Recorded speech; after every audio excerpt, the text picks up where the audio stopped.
এটা এমন একটা কিতাব কেবলমাত্র সন্দেহ করবে এমন নয়, বরং সন্দেহের অবকাশ কোনো নাই। আল্লাহ তাআলা এটা চ্যালেঞ্জ ছুড়ে দিয়েছেন। কারণ যখন আল্লাহ রাসূল সাল্লাল্লাহু আলাইহি ওয়াসাল্লামের উপরে ওহী অবতীর্ণ হয়, কেউ বলেছিল মুহাম্মদ জাদুকর, কেউ বলেছিল মুহাম্মাদের নিজের বানানো কথা, বিভিন্ন জনের বিভিন্ন মন্তব্য ছিল।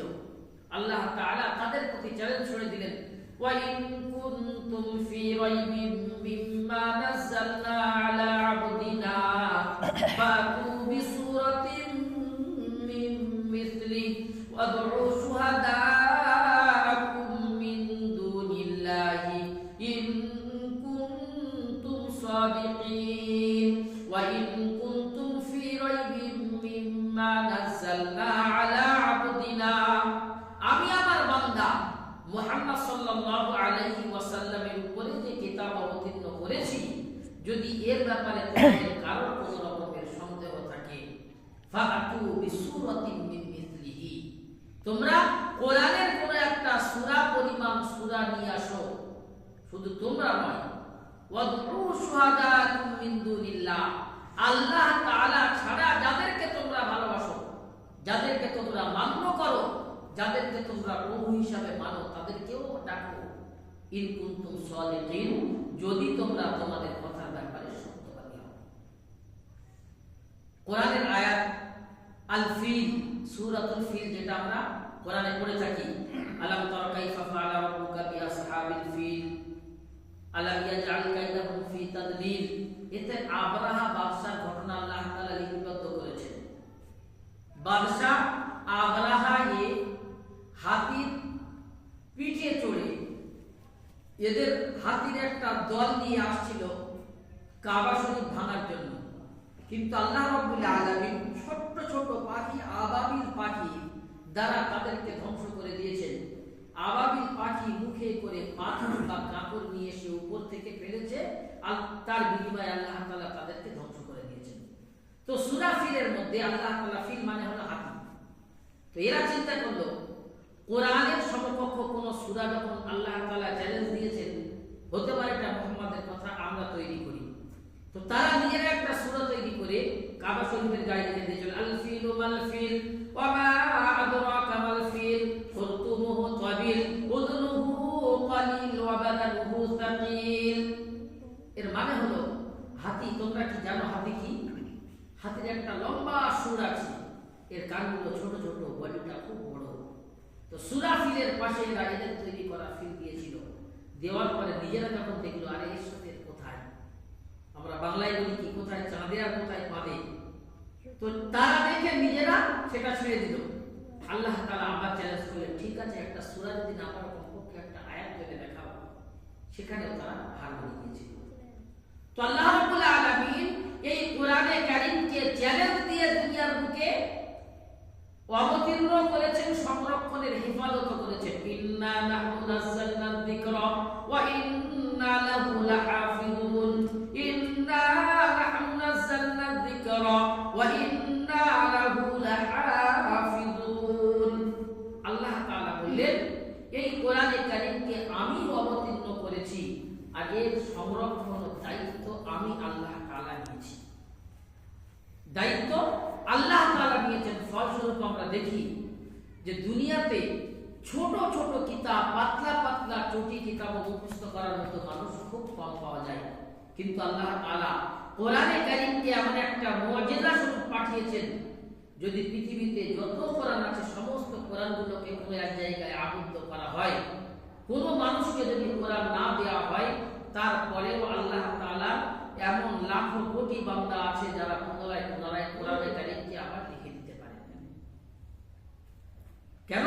আল্লাহ তাআলা এই কোরআনে কারীমকে হিফজ করার জন্য, সংরক্ষণ করার জন্য মানুষের দিলকে দিয়েছেন।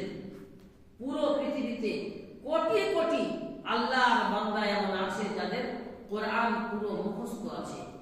আল্লাহ তাআলা তো বলেছেন, ওয়ালা মান ইয়াসসারনাল কুরআনা লিযিকরি ফাহাল মিন মুদ্দাকির ওয়ালা কাদ ইয়াসসারনাল কুরআনা লিযিকরি। আল্লাহ বলেছেন এই কোরআনকে ইয়াদ করার জন্য অথবা এই কোরআনকে বোঝার জন্য কিংবা কোরআনকে নিজের হৃদয়াঙ্গন করার জন্য আমি সহজ করে দিয়েছি। 18 কোরআনকে নেবে।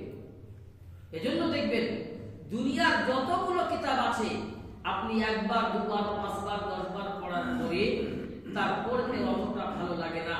কিন্তু কোরআনে কারীম যত পড়বেন আল্লাহ তাআলা এর মধ্যে এমন একটা মুজিজা দিয়েছেন যে মুজিজার বদৌলতে যত পড়বেন তারপরেও মানুষের মধ্যে বিন্দুমাত্র দিলের মধ্যে এই অবস্থা আসবে না যে না আমি আর কোরআন পড়ব না। কিন্তু মুশকিল হলো এখনো পর্যন্ত দিনটা কি এটা আমি আপনি নিজের দিলের মধ্যে আনতে পারিনি, বুঝতে পারিনি। ফলস্বরূপ আমাদের অবস্থা হলো এই যে জলসা আর জলসার বাইরের মেলার দুটো পার্থক্য হলো এটাই, জলসার প্যান্ডেলে থাকবে 50 জন আর প্যান্ডেলের বাইরে থাকবে অন্তত 5000 জন। তো যেমন রাসূল সাল্লাল্লাহু আলাইহি ওয়াসাল্লামের মেহনত ছিল সমস্ত তবকার উপরে, সমস্ত শ্রেণীর উপরে, আজ আমাদেরও আগামীরা যেটা যাচ্ছেন সমস্ত ক্ষেত্রে মেহনত করতে হবে। যেমন পুরুষের জন্য ওই রকম, নারীর জন্য ওই রকম, বাচ্চাদের জন্য, যাতে করে আমার এলাকায় প্রত্যেকটা মানুষ নামাজি হয়, আমার এলাকার 100% মানুষ যাতে নামাজি হয় তার জন্য মেহনত করতে হবে।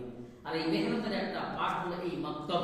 আমাদের সমস্ত আগামীদের যে আমরা যে কারগুজারি দিয়ে মসজিদের মাহানা জোড়ে, এই কারগুজারির একটা পয়েন্ট আছে বক্তব্যে উপস্থিতি।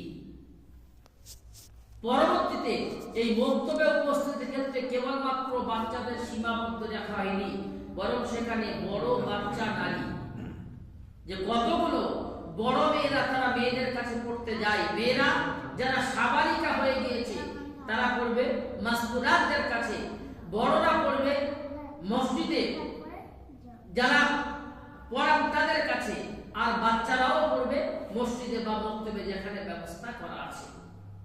এটা একটা বাকায়দা আলাদা পয়েন্ট করা আছে যে মক্তবে উপস্থিতি পুরুষ, নারী, বাচ্চা। তো সমাজের সমস্ত শ্রেণীর উপরে মেহনত আমাদের করতে হবে। তো মক্তবের মেহনত এটা একটা আজিম শান মেহনত, এটা বড় মক্তব। বর্তমান যুগে যেটা দিনিয়াত মোনাজার মক্তব চলছে, এই মক্তবের একটা বৈশিষ্ট্য হলো যে বাচ্চারা একেবারে ছোটবেলা থেকে অল্প সময়ে মাত্র 1 ঘন্টা থেকে 1 ঘন্টা 15 মিনিট সময় দেবে, কিন্তু এই বাচ্চা যদি ধারাবাহিকভাবে এর সাথে সম্পৃক্ত হতে পারে, জুড়ে থাকতে পারে, যদি এ কামাই না করে তো 2 বছর, 3 বছর, 4 বছর পরে এই বাচ্চার মধ্যে আল্লাহ তাআলা এমন যোগ্যতা দেবেন যে সে মোটামুটি দিনের ন্যূনতম জ্ঞান তার মধ্যে এসে যাবে। ফলস্বরূপ যেখানে দিনিয়াত মোনাজাত মক্তব চলছে, যেখানে চতুর্দিকে 4টে পায়া মজবুত আছে, সেখানে গিয়ে দেখেন যে বাচ্চাদের কতটা তাড়াতাড়ি হচ্ছে, কতটা উন্নতি হচ্ছে। 4টে পায়া বলতে শিক্ষকের মজবুতির প্রয়োজন, ছাত্রের প্রয়োজন, মসজিদের মজবুতির প্রয়োজন, গার্জেন বা অভিভাবক অভিভাবিকাদের মজবুতির প্রয়োজন, আর যারা পরিচালনা করবেন তাদের মজবুতির প্রয়োজন। অর্থাৎ এই 4টে পায়া যদি মজবুত হয় তো দেখবেন এই বাচ্চা, আপনি 4 বছর তো আমি অনেক লম্বা বলেছি, প্রথম মাস থেকে বাড়িওয়ালারা তারা আপনার ফিডব্যাক দিতে বাধ্য হবে। যেমন এই ডায়েরি যেটা আছে, ডায়েরির মধ্যে লেখা আছে যে এদের প্রথম দিন থেকেই নামাজের চার্ট তৈরি করা থাকে, ফজর, জোহর, আসর, মাগরিব, ইশা। বাচ্চাদের বলা আছে যে ওয়াক্তের নামাজ তুমি পড়বে সেই ওয়াক্তে বাড়ির কোনো মায়ের কাছ থেকে হোক, আব্বার কাছ থেকে হোক, ভাইয়ের কাছ থেকে হোক, যারা বড় আছে তাদের কাছ থেকে ঠিক মেরে নিয়ে আসবে। আচ্ছা, আপনি একবার কল্পনা করে দেখুন যে একটা বাচ্চা যদি তার মা বেনামাজি, কোনোদিন নামাজ পড়ে না, এ যদি 1 ওয়াক্ত, 2 ওয়াক্ত, 1 দিন, 2 দিন, 3 দিন, 4 দিন, 5 দিন যদি লাগাতার ধারাবাহিকভাবে এইভাবে মায়ের কাছ থেকে সই করে নিয়ে আসে, ঠিক দিয়ে নিয়ে আসে, তো মা অটোমেটিক তার দিলের মধ্যে একদিন পরিবর্তন হতে বাধ্য যে আরে আমি আমার ছেলের প্রতিদিন সই করে দিচ্ছি, ঠিক মেরে দিচ্ছি, আর আমি নামাজ পড়ি না। এর একটা বৈশিষ্ট্যের মধ্যে একটা আছে যে প্রথম মাসে আছে যেমন বড়দের পা টিপে দেওয়া। আসল মকসদ হলো এটা নয় যে এই বাচ্চা বাপ মার পা টিপবে, কিন্তু এর মধ্যে সেই মানসিকতা আসুক যেটা আল্লাহ তাআলা কোরআনে কারিমে জানিয়ে দিয়েছেন, ওয়া ক্বাদা রাব্বুকা আল্লা তা'বুদু ইল্লা ইয়্যাহু ওয়া বিল ওয়ালিদাইনি ইহসানা ইম্মা ইয়াবলুগান্না ইনদাকাল কিবারা আহাদুহুমা আও কিলাহুমা ফালা তাকুল লাহুমা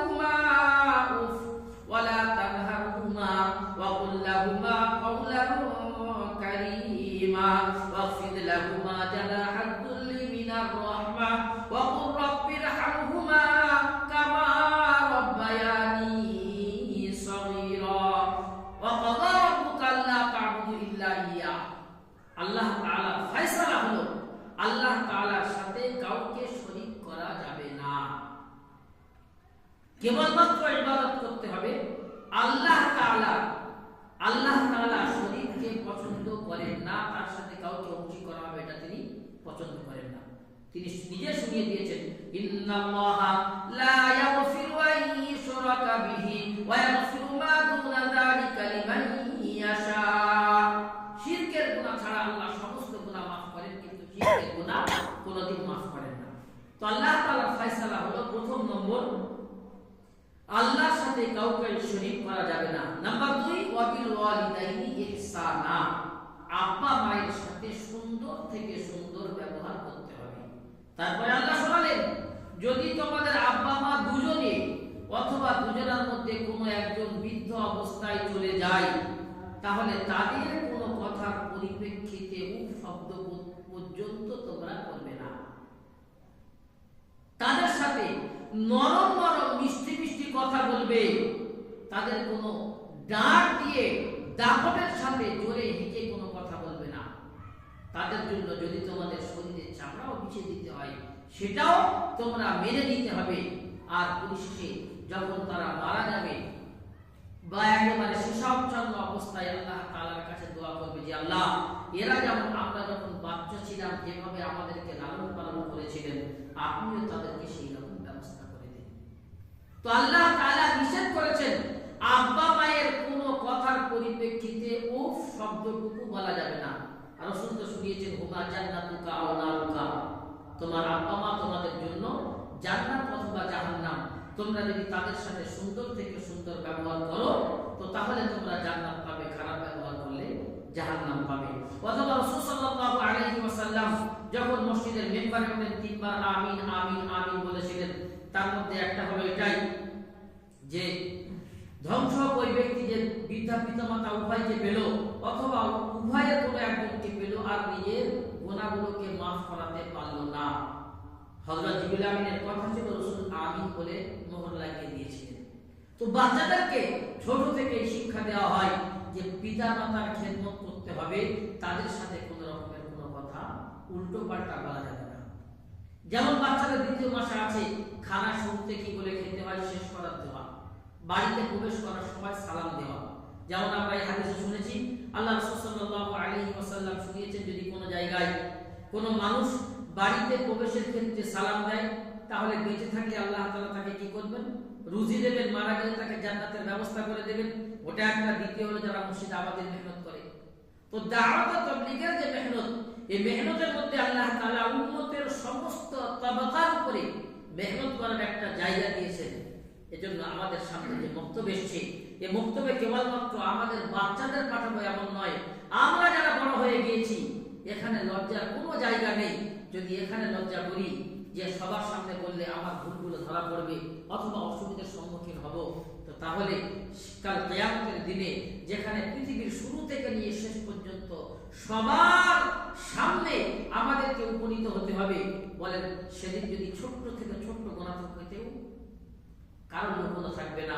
ফামান ইয়ামাল মিসকালা যাররাতিন খায়রান ইয়ারা ওয়া মান ইয়ামাল মিসকালা যাররাতিন শাররান ইয়ারা।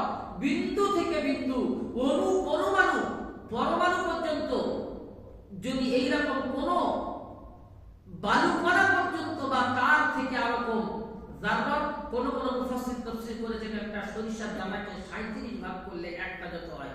সাধারণত সরিষার দানা এমনি পড়ে গেলে খুঁজে পাওয়া যায় না, ফের যদি 37টা ভাগ করা যায়, তো যদি ওই রকম পরিমাণ হয়, এতটুকু নেক আমল করে সেটাও আল্লাহ তাআলা দেখিয়ে দেবেন। ওই রকম যদি বদ আমল করে সেটাও আল্লাহ তাআলা দেখিয়ে দেবেন। তো সেখানে সবার জন্য সবকিছু আল্লাহ রাব্বুল আলামিন দেখিয়ে দেবেন, দেখা হবে। যে দিনটা সম্পর্কে আল্লাহ বলেছেন, কানা মিকদারু 50 আলফা সানা, 50,000 বছরের সমপরিমাণ হবে একটা দিন। আবার যারা ঈমান ওয়ালা হবে তাদের জন্য একটা নামাজের সমপরিমাণ হবে। তো বান্দার যেমন আমল হবে আল্লাহ তাআলার ফয়সালা ঠিক তেমনই হবে, বান্দার আমলের সাথে আল্লাহ তাআলার ফয়সালা হবে। তো দুনিয়ার জীবনে যদি আমি আপনি কিছু বানিয়ে নিয়ে যেতে পারি, দুনিয়ার জীবনে যদি কিছু আমি আপনি করতে পারি, নিজেদের ঈমান ও আমাল ও আখিরাত করতে পারি, তো এখানে লজ্জার কোনো জায়গা নেই। যেদিনে ওই রকম অবস্থা হবে সেখান থেকে বাঁচতে গেলে এখানে সামান্য ত্যাগ দিলেও ত্যাগ স্বীকার করে নিতে পারি তো সেখানে গিয়ে ভোগ পাবো। দুনিয়ার ইতিহাস আগে যারা ত্যাগ দিয়েছে পরে তারা ভোগ পেয়েছে, ভোগের পরে ত্যাগ আসে না, বরং ত্যাগের পরে ভোগ আসে। আল্লাহ রাসূল সাল্লাল্লাহু আলাইহি ওয়াসাল্লাম শুনিয়েছেন, আর দুনিয়া মাযরাউল আখিরাহ, দুনিয়া হলো আখিরাতের খেতিবাড়ি। সুতরাং এখান থেকে যেমন ভাবে আমি আমার পুঁজি করব, বাড়াবো, এর বদলা সেখানে গিয়ে পাবো। এজন্য আমরা প্রত্যেকে যে উদ্যোগ নিয়েছি, যাতে করে এই মসজিদ যেমন আমরা চিন্তা করব কিয়ামত পর্যন্ত অক্ষুণ্ণ থাকে, এইরকম দাওয়াত ও তবলীগের মেহনত নিয়ে এমন ভাবে চলবো যে আমার এলাকায় কেউ একজন যেন এমন না হয় যে বেনামাজি থাকে, আমার এলাকায় যেন এমন একজন কেউ না হয় যে বেপরদা চলাফেরা করে, আমার এলাকায় এমন একজন কেউ না হয় যারা শরীয়ত বিরোধী কার্যকলাপ চলে।